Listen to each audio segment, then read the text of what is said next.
My guest is Christina Laster. She is the Director of Policy and Legislation for the National Parents Union. She is going to tell us about that, but I wanted to bring her on since they work in the education space and focus on parents. And she is specifically focused on policy and legislation to talk about some of the issues surrounding education that I like to talk about and get her take on them. Here's the first segment of the interview. Christina, welcome to the show. Thanks for having me. Well, I'm always excited about all my guests, but more so when we're talking education, because I always say that it is the hill that people should be willing to die on. All issues, whatever they are in the country, tend to flow down the river of education in my book. So yeah. I'm excited to talk about you. I know that you hold an important position, Director of Policy and Legislation for the National Parents Union. We will come back to what you do there. But I want to start off with the meat of education. Obviously, my organization, I'm the Executive Director of Seeking Educational Excellence, and all these other groups are trying to fix problems in education. So the best place to start is, what is wrong with education? K-12 education system is dominated and monopolized in ways that it shouldn't be, politically and financially, right? Mm-hmm. And I believe that our children suffer from the impact of the monopoly and those conversations around the decisions that are made for education are not really coming from the bottom up, not really fully engaging parents who are the people that have to drop their kids off at school every day, right?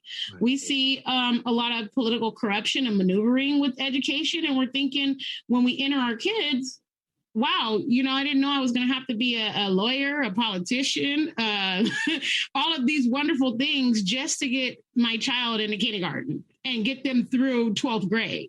But quickly you find out that is absolutely necessary. And so, that's part of the thing. Another thing is the system's inability to be flexible, to be agile, is very rigid, very archaic, just hard to change, slow to change, right? Here we are in 2021, after a pandemic, trying to figure out what are they going to do next? And they're still catching up with the digital divide from last March, and so just looking at ways that there's just no flexibility and no ability to pivot to accommodate various learning styles and modalities of learning. And so there's a lot. Well, let me ask you a question about something you said. It made me think, a lot of this back and forth is going to be triggered by what you say. And you talked about archaic and not being agile enough, but there are a lot of problems, like you said. But to that specific point, isn't part of the issue in that there are things that we need government for? So I'm not an anti-government person. Things that they should be doing and things like that, in all honesty, they're better at. But across the board, we find outside of the military, the one thing the government doesn't do well is speed and adaptability. That's the nature of what they do, right? They're big, they're obtrusive, and that's just the nature of what they do. So the problem we tend to find is that happens in a lot of other areas, happens in education too. So isn't it part of the nature of government that makes a lot of these things, irregardless of the corruption and other things, move as slowly and adapt as slowly as they do? Yeah, that is the nature of government. However, the thing about K-12 education is that compulsory attendance or compulsory education mandates that we enter our children into school or learning environments, and it tells what kind are acceptable to the state, right? And which are not, by a certain age and until a certain age. Mm-hmm. And so if they're going to compel us to enter our children and then say, well, at the same time, we're going to offer this free public education, right? Then it should be willing to accommodate equitably. It shouldn't just say, be something that's slow to move, slow to change, slow to progress, slow to serve students well, because we're compelled. We're compelled. And unless you are a parent that decides, well, I'm going to exercise my right to homeschool or privately educate, you're really mandated to enter your child into the public traditional school. If not, there's consequences that come with that. Right. And so even though the government is that, obtrusive, slow moving machine, if you want to call it that, then why is education in its wheelhouse? Because we know that it needs flexibility and the ability to not be so rigid. We know that things can change quickly, K to 12. And if we were to wait for when they decided to roll things out, it'd be a whole nother generation. And then we lost a generation.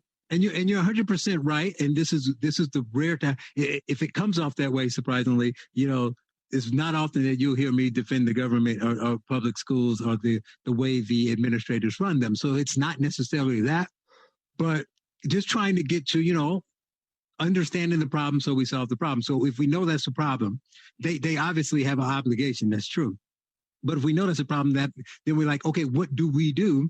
And the answer to that may be we should push. So, and you are your organization, other organizations, but I mean, at large, I think that, things are different because I know when I went to school, it was a little bit different. Parents were a lot more involved as a percentage of the school than I think they are now. And because you probably need them to be so more now than you ever did before, the only way they're going to be even moving in the direction that you say they need to be as far as change and adaptability is if we push them. And I don't think that parents are doing and the community as a whole are pushing them enough. I think the only way you get the change you want from the school system is if you push them, because they like the status quo. It's easier for them not to have to adapt and make everyone remote or have them catch up to the digital divide and things of that nature. So would you say that that's one of the problems, that they aren't being sounds like to me, outside of them liking the status quo, they like the free money, right? It's easy to spend other people's money. Oh, easy. Yeah. And so I just thought I'd just throw that tad bit in. But really, when we look at this from the perspective of involvement, right? I have seen within my lifetime the traditional education platforms, schools, pushing parents and communities out in various ways, right? You can't volunteer, silencing people at board meetings. You got 45 seconds to speak and that's it. Making it nearly impossible for people to be involved. When I was a child, my parents could come on campus. They could walk into my classroom. Right. And they could observe. They could do all of these things that I believe should be within the parents' rights and role and responsibility to do.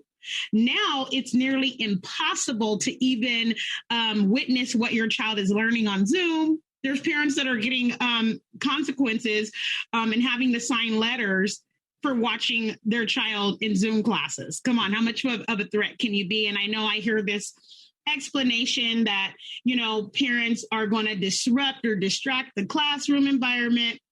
But really, I just have seen this transition from where we were accepted and welcomed in school environments to now where it's like combative. If we want to be there, we constantly got to push back and really force our entry, And so when looking at that from a historical perspective, I can say that involvement has not just been because parents don't want to be involved. Has not just been because community doesn't want to be involved.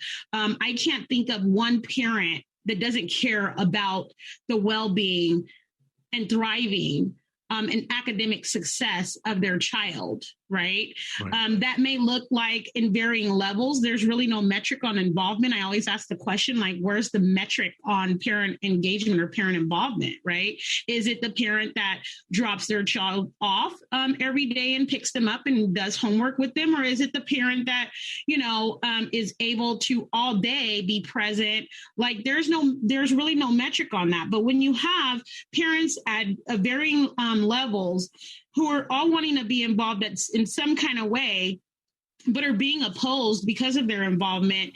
It's more so the push out of parents. It's more so the push out of community. And that shouldn't be the way that education systems operate. Coming up, more with Christina Laster, Director of Policy and Legislation for the National Parents Union. You're listening to The Charles Love Show on AM 560, The Answer.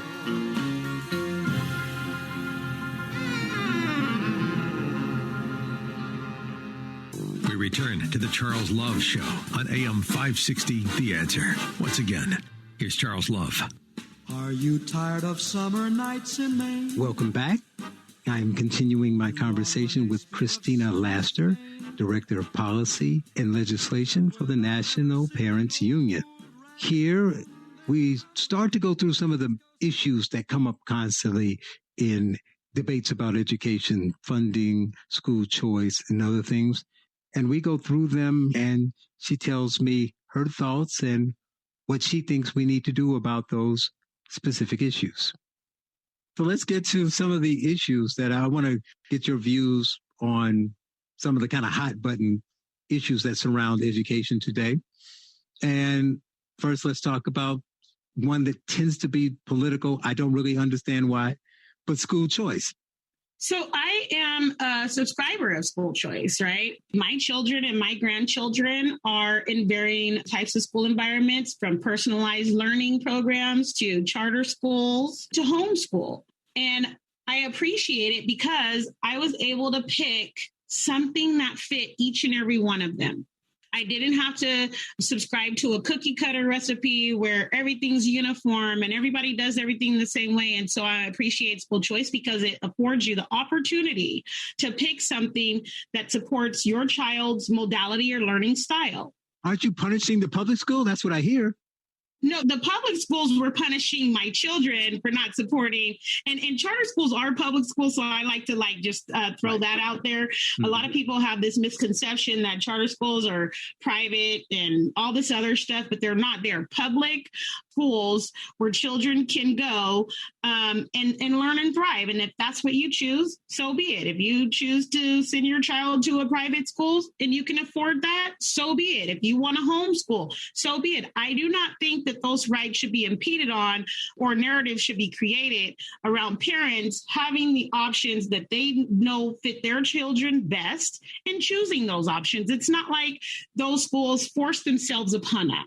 We choose them out of the desire to see our children learn and thrive in spaces where we know it's going to be suitable for them. We're not forced, right? So looking at the choice part, we chose them, and the schools really chose our children for the sense of granting programs that we see.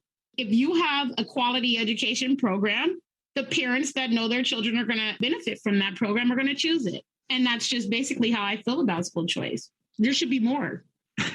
Exactly. Yeah, I mean, because the parents and the children, of course, are number one, but by way of the parents, because the parents make the decision for their children, are the paramount. So who cares that some politician or some administrator doesn't like it or gets upset? It's not really about you. You're in it for them.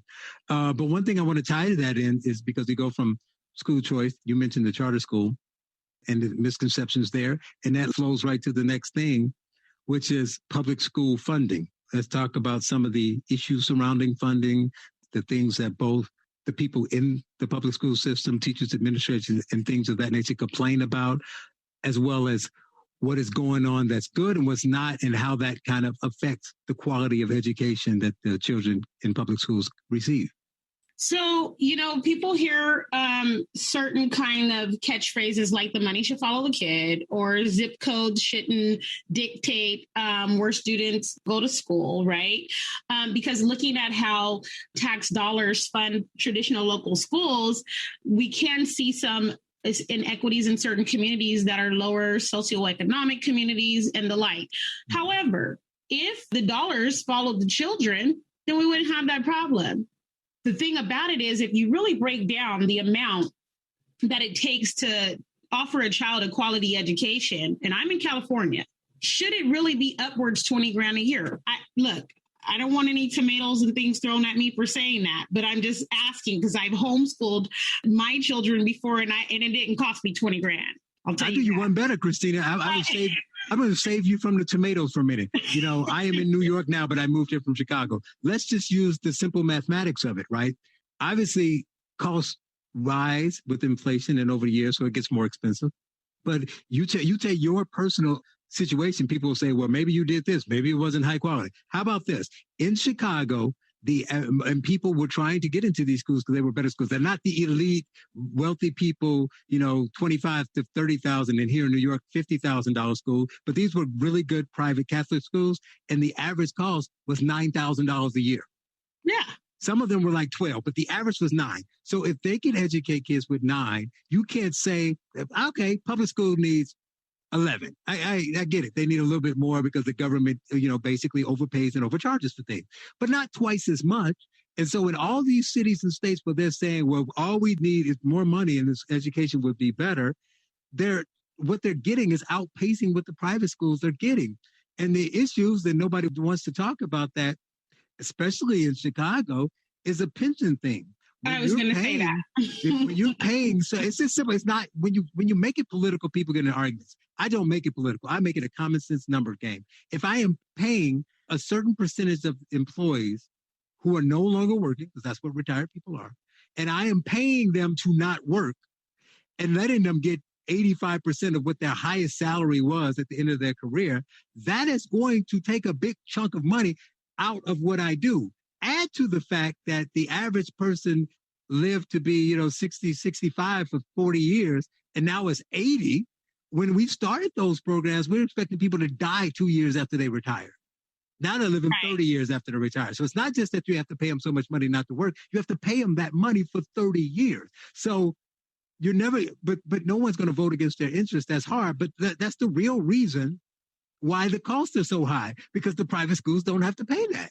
Right. And if we're looking at the way that the education conversations are dominated and the way that the education funding conversations are dominated, that's why unions dominate the conversation, because they are the ones collectively bargaining and negotiating those salaries, lovely benefit packages, retirements that are just out of control, right? And I have to think about what other business gets to function that way, and then not even produce the outcomes. Right, they get to fail. They get to overcharge you and fail, and then they get raises. But I don't have a fancy, producing all that here, so I can do the sound effects. But I wanted to ring the cash register to indicate that you hit the bonus round and you got the jackpot, and we go to, and you just teed me up for the next thing because you mentioned the unions. There's your next topic. So the unions are a funny thing. They are bad for the kids, but I don't really, I kind of attack them a little bit, but not really in the way that most people think, because I can't disparage them because they are doing a fabulous job of what their purpose is. What the problem is, we make the mistake of thinking because it's a teachers union and the teachers are in a school that we're just tossing that up to do special word math to make unions equal kids. The unions have nothing to do with the kids, and it's not a knock on the unions. It's literally not their job. Teachers pay me dues as the union, administrator. And for that fee, I represent them. What exactly does that have to do with a kid? No, absolutely nothing. Right? So when we hear these stories that pop up every few years, like a teacher in Michigan was charged with sexual assault, and the union is fighting to give him his pension. All the conservatives and all the parent advocate groups get upset. I'm like, that's their job. Good for them. And they're like, what do you mean? I was like, that's what they're getting paid to do. If you're paying me to represent you and I don't, I can sue you.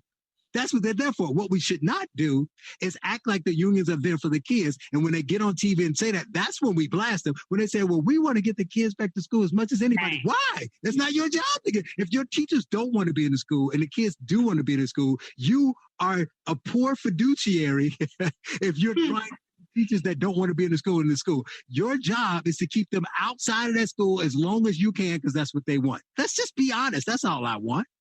Yeah, but it seems like they get rewarded and get to operate under fiduciary negligence and fiscal insolvency, right? And so if we were to think about, you're absolutely right. That is the union's job to protect a work place and a profession, the entry and the exit points of teachers, right? The workplace and the workforce of teaching.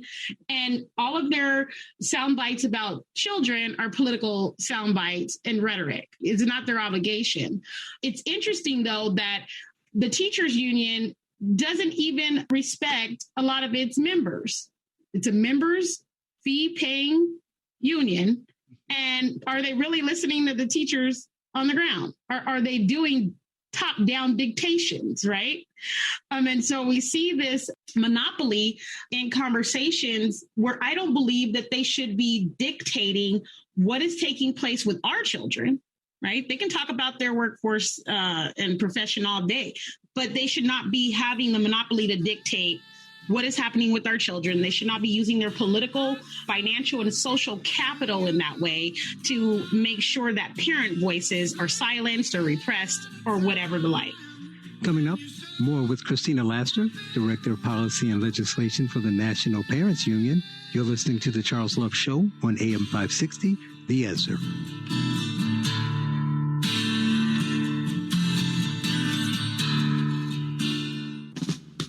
You're listening to The Charles Love Show on AM 560, The Answer, with your host, Charles Love. Welcome back. I am continuing my conversation with Christina Laster, Director of Policy and Legislation at the National Parents Union. And we're continuing our discussion on several areas concerning education. And here we talk about the last two being the end of gifted programs and the critical race theory 1619 race-focused kind of education. The last two things I want to talk about, one, you're going to agree with me, I'm pretty sure, based on the way your conversation has gone. The other might be interesting. So one is this push to end AP programs and gifted and talented programs, because the claim is that it's racist and they want to help the Black and brown kids, which in fact is racist because you're saying that Black and brown kids can't compete and you're hurting them by not allowing them the opportunity to push for more academics if they want. So what are your views on these aggressive push to end these programs? If that's the case, then they're going to have to end Magnet. They're going to have to end, all of those. No. If they do like what New York is doing, they're not ending it. They're just not going to use academics to get in. They're going to use race. So they're going to have a quota program so they have the right number of Black and brown kids in the school. Forget about the most talented kids getting into school. No, we want the most Black and brown kids. I've seen stuff like lottery systems supposedly get called equitable. But yet there's children that I know should be able to go to the school and haven't been able to, what about them? It's just this whole thing. And I have seen where there are programs and things that are getting disrupted or eradicated or done away with. And I don't like any narratives that claim the deficit is in our children. Mm-hmm. The deficit is not in us and is not in our children. Our children have the ability to learn and thrive. I don't like those kind of narratives that would even try to allude to the fact that maybe our brains are smaller or something.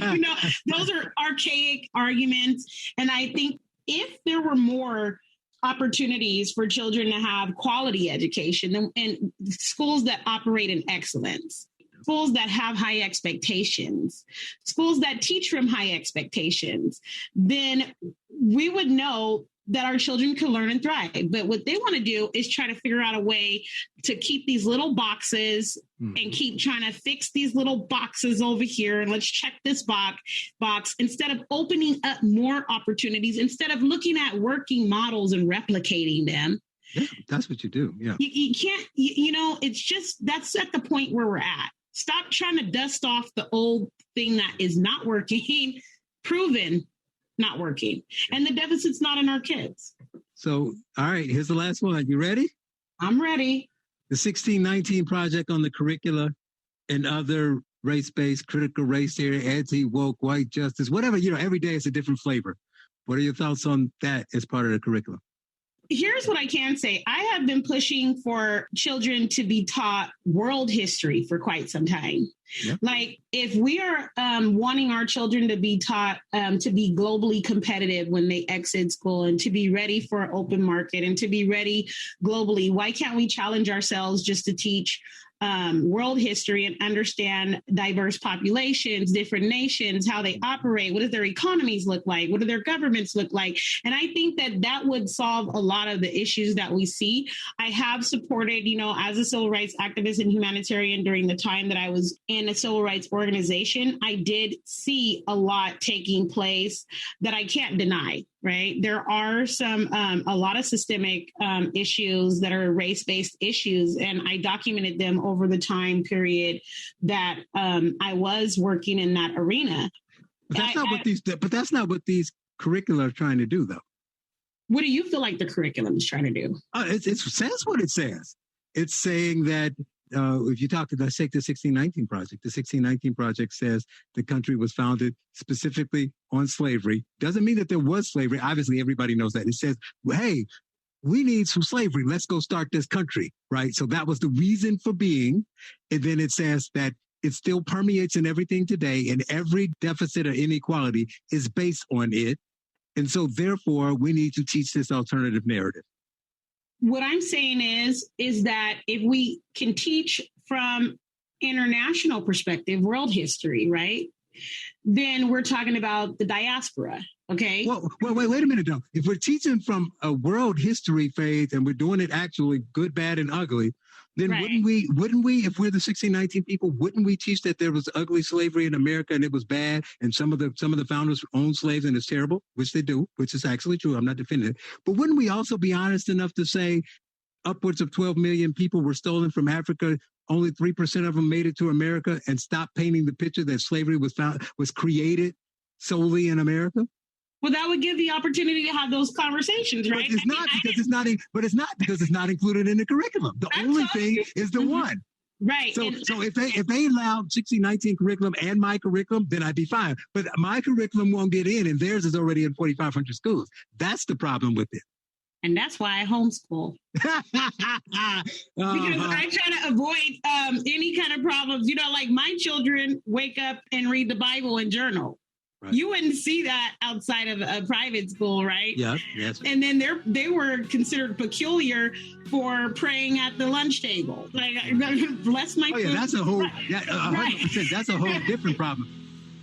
Coming up, more with Christina Laster, Director of Policy and Legislation at the National Parents Union. You are listening to the Charles Love Show on AM 560, The Answer.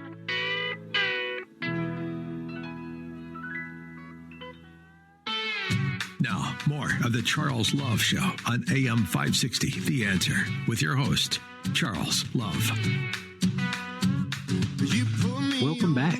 I am continuing my conversation with Christina Laster, Director of Policy and Legislation for the National Parents Union. We finished our conversation here about race. My points as to why the 1619 Project, CRT, any type of race-focused education is bad, immoral, but also bad for the people they're trying to help. And then she sounds the alarm of warning for Cynthia Martin, Biden's nominee for the Department of Labor. Where we disagree really is not in what we want. We don't disagree at all with that.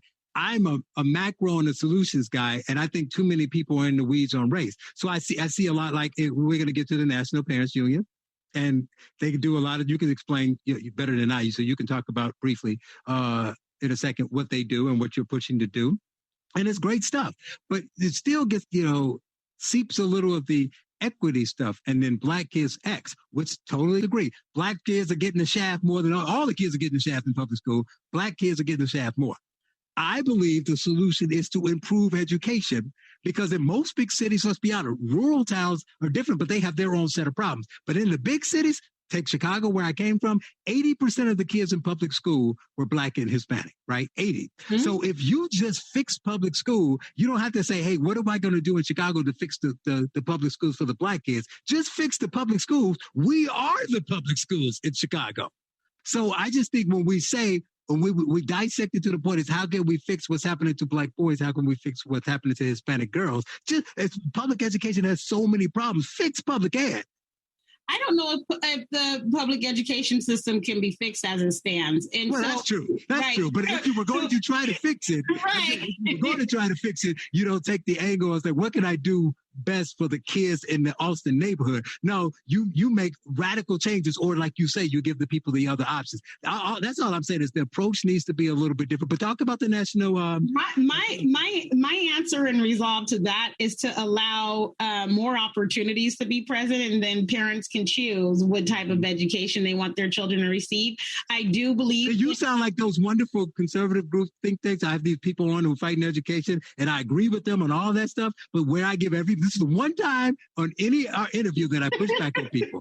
It's the only one, because you're right. Again, here, this is my pushback because I agree with you. But what I'm saying is it hurts the country, because no matter how much opportunity and choice we give people, you're still going to have, okay, so maybe you don't have 90%, you have 70%. You're still going to have the vast majority of the kids stuck in those bad schools because there's simply not enough alternatives for that. Everybody's not, in the next 5 years anyway, it's going to increase 100-fold, 200-fold every year. But in the next 5 years, you're not going to have 30% of the kids being homeschooled, and they all ain't getting into the private school. So if we just let that terrible public school fester and give people opportunities, we're going to lose another generation of kids. But what about healthy competition, right?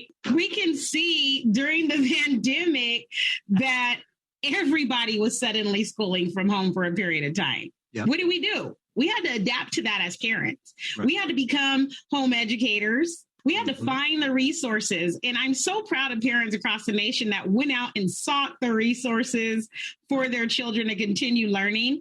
I know that there were a lot of private schools that continued to stay open, without fail. But you can see within just this last year that we dug deep and far and wide to be able to find what our children needed. Now, imagine if that was funded. Right. With parents that don't have the ability to pay for certain programs that their children may need, right? But want to reach far and wide and deep. And I think also the use of technology properly could bring those varying platforms and types of education into the home. Right? It's not like we don't have technology. It's not like we can't reach out to the world and be able to learn and thrive. Well, I still say I 100% agree with you. Maybe I just want too much. I want all the stuff you want. I'm greedy. I want all the stuff you want. I want choice. I want school choice. I want the money to follow. I want all that stuff. And I don't want the state government to leave the rest of the kids who don't get out of that school.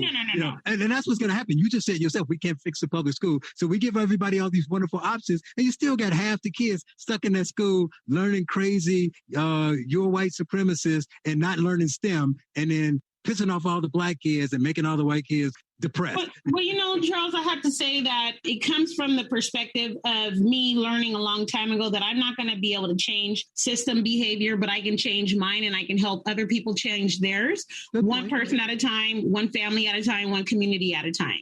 I also want to talk briefly, because I know it's important to you. We're back to politics a bit, but let's talk about Cindy Martin and the education department. So Cynthia Martin was the superintendent of San Diego Unified School District, and she did not do her job well. She did not do what she's saying, that everybody's saying, that the union's really perpetuating that she did, and left a lot of children and families harmed, right? Special education violations were out of control under her.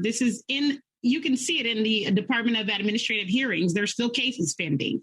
There was sexual assault that took place under her watch. She had knowledge of all of this, fiscal mismanagement and misuse, fiduciary negligence. She had knowledge of it. And we know as a community in California and San Diego in particular, that this was nothing more than someone throwing her name in a hat, political corruption and maneuvering. And so we've been fighting back.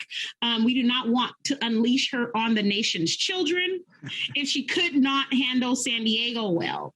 And so all of this patting on the back and kissing rings and all of that stuff, we don't want to continue to just watch that stuff take place. And so we, the people, have stepped up to say no, Martin, and hold the federal government to task of, instead of nominating people that fail our children, that they really need to be holding them accountable and choose the right people to take on positions like that.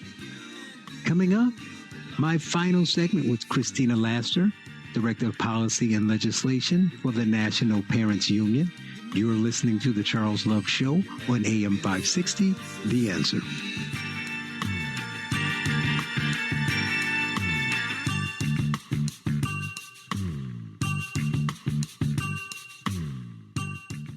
Charles Love Show continues on AM 560, The Answer. Here's Charles Love. Welcome back. This is our final segment with Christina Laster, Director of Policy and Legislation for the National Parents Union. Here we talk about the work they do and the Crown Act. Well, yeah, I have been supporting Jimmy Hoffmeyer out of Michigan, where his daughter's hair was cut. And I don't believe that it is within the wheelhouse of school employees to be cutting children's hair, nor should they be focused on cutting any of our children's hair. As a matter of fact, they need to keep their hands off of our children in the most respectful way. And 100%.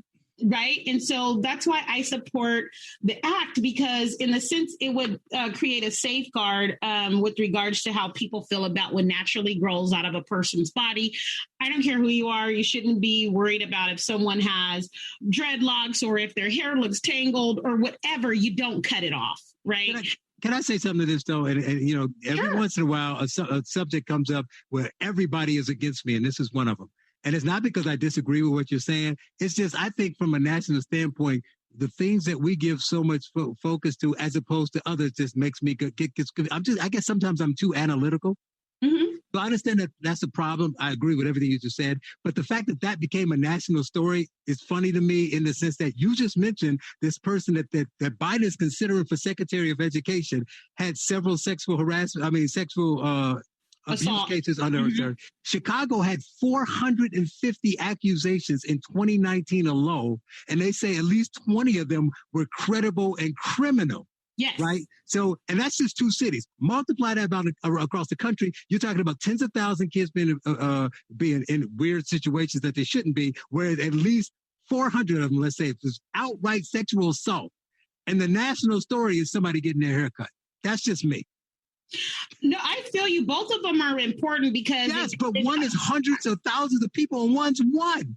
One's sexual, one's rape, and one's cutting hair. Right. But it goes to the inappropriateness and misconduct of people in the education space touching our children's bodies. Right. 100%. So nobody should be touching their hair to cut it. That's still misconduct, if you ask me. And without a doubt. I just said, if the country got mad about the right stuff, we could change the world. Well, I hope they get mad about No Martin because she passed the HELPS committee. And everyone that's listening to this needs to reach out to Congress, to their congressional delegate, and absolutely protest and say that this is where we draw the line in the sand as a nation. There shouldn't be open rewarding of blatant misconduct, of criminal behavior and activity. What we're saying is that anybody in any other state that chooses to harm children in such a way will get rewarded. And we need to draw a line in the sand on that. Well, we're going to run out of time, and you're going to have to talk about your organization. Okay, so National Parents Union. So the National Parents Union is an organization that really supports and uplifts and empowers the traditionally left out communities of people. We support low-income families, Black and brown families, parents of students with disabilities, formerly incarcerated parents, right, who really considers them as citizens. And so we help those traditionally left out of the decision-making processes and left out of the conversation parents utilize their voice, understand how to make informed decisions and choose quality schools for their children. And that's really what we do. Well, I appreciate you. I hope you will come back because this has been great. Yes. I love talking education. She is Christina Laster, Director of Policy and Legislation at the National Parents Union. Christina, thank you for your time. You're welcome. Thank you. My pleasure.